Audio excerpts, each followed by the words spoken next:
Hello everyone, welcome back to English with Malorie. My name is Malorie, or you can call me Mal for short, as most people do. And today, if you haven't guessed from the title down below, today we'll be talking about the correct pronunciation of past tense regular verbs in English, particularly words that end in ed.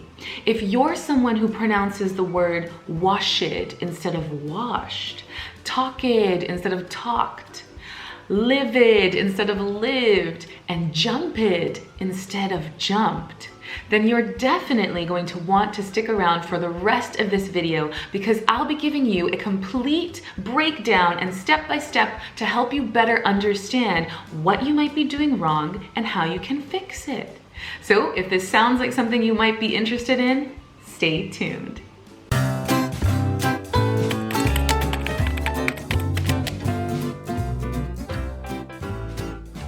The correct pronunciation of the ed is so important because we see this ed at the end of not only past tense words, but also adjectives like embarrassed, excited, relaxed, and tired, right? We also see them at the end of past participles too, like laughed and dropped. So it's really important that we understand how to pronounce them correctly. But the pronunciation of the ed can cause problems for non-native speakers because there are three ways in which we pronounce them: id, d, and t. And I'm going to break those down in just a sec.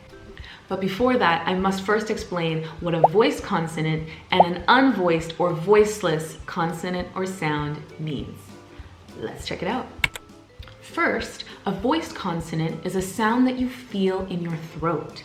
Okay, so the voiced consonant or voice sound comes from here. You are making the sound of that letter from your throat. Okay, so try it with me. You can take 2 fingers. Let's pronounce the letter L together. L, L, L. You can feel that vibration right here. So that tells me that the letter L, this consonant, this sound, is a voiced sound.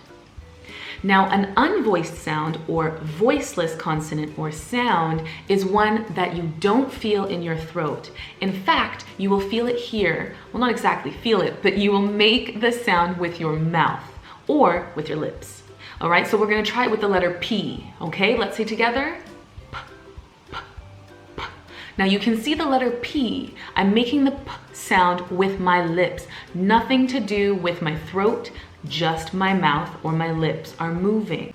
So now that you understand the difference between voiced and unvoiced consonants, it's time to break down those 3 sounds and when we use them.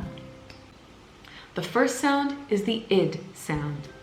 Now for this one, if the last letter of the word has a D or a T in it, then we must pronounce the ed as id. Simple. Okay? If there's a D or a T, you pronounce the ed as id. So for example, 3 words we have are want, wait, and need. If I want to put them into their past tense, then I will add the ed. Let's look at the first word, want. The last letter of that word is a T. And because of that, the ed will be pronounced as wanted. Okay? Id, wanted. Another example is the word need. The last letter of that word is a D. And because of that, I'm going to pronounce the ed as id. Needed. Okay? Other examples include folded, right? And waited. And because of that T and D, I pronounce the ed as id. Number 2 is the T sound. Now, if the last consonant of the word is voiceless, meaning we don't make the sound in our throat, but we make the sound with our mouth, then that means that that ed will be pronounced as T. So we must be careful not to pronounce that extra ed as an extra syllable. There's no id sound. It's simply T, okay? A T sound. Some examples of this word include help, right? Where the last letter of the word help is P, up, sound. And we did that example earlier. P is a voiceless consonant. And because of that, the ED will be pronounced as a T. So when we put it in the past, we say helped. Helped. Some other examples include talk, which becomes talked. Park, which becomes parked. Kiss, which becomes kissed. Okay? T, t, t. So I must stress once again that if you are pronouncing the word helped as helped or helpet, there's a strong chance that people will not be able to understand you. So always remember, voiceless consonants must have a T sound. The third sound is the D sound. This is the third and final one. Now, if the word ends with a consonant or sound that is voiced, meaning we can feel the vibration in our throat, okay, the sound is coming from here, then that means that the ED will sound like D. D, okay? Again, it's important to note that that D sound is not an extra syllable, but we again pronounce it as one word. An example of this is the word play. The word play ends in a Y, and that Y sound we make Y, Y, play, and it's right here, it's voiced. Because of that, the ED will take a D sound, so let's say it all together, played, played, okay? Not played, and not play it, and not plate, but played. One sound, one syllable, played.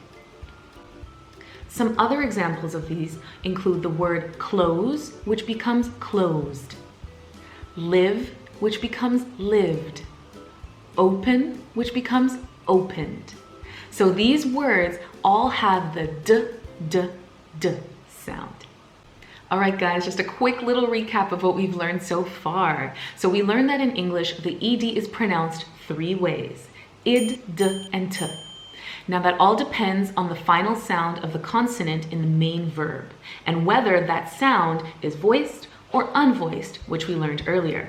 Voiced meaning the sound is coming from your throat, and unvoiced meaning the sound is coming from your mouth or your lips. Now for the id sound, if the final consonant of that word ends in a D or a T, then we pronounce the ED as id, okay? Id. And for the second word, well, the second sound, which is the T sound, if the final consonant of the main verb or word ends in a voiceless consonant, then that means we pronounce the ED as T. All right? And for the third and final sound, which is the D sound, if the final consonant of the word ends in a voiced sound, so we feel the vibration in our throat, it is voiced, then that means we pronounce the ED as D. Okay? D. So there you have it, id, d, and t. Remember guys, it's really important that you get that ED sound perfect and down and get it all together, because it's these kinds of sounds, these little things that might sound small to you and you might think, anyone will understand me, I've done it before. And it's these little things, these little tiny mistakes that you might be making sometimes that might make you sound less of a native speaker or might make it difficult for people to understand you. And if you want people to understand you better, this is one of the things that you can start doing to help you sound more like a native speaker, more like a natural speaker, more like an advanced speaker, this. So make sure that you work on these, try to fix these little errors, correct yourself as they happen. But if all else fails, it's okay. Keep speaking, don't be scared. These are just a little few tips, some pointers, just to guide you on your English journey. So guys, I hope you enjoyed this video. If you want to see more videos like this, please comment down below, send me messages. You know where to find me on Facebook or Instagram, which I'll also link down below and in this video. And you can send me more future video ideas or any questions or comments that you might have.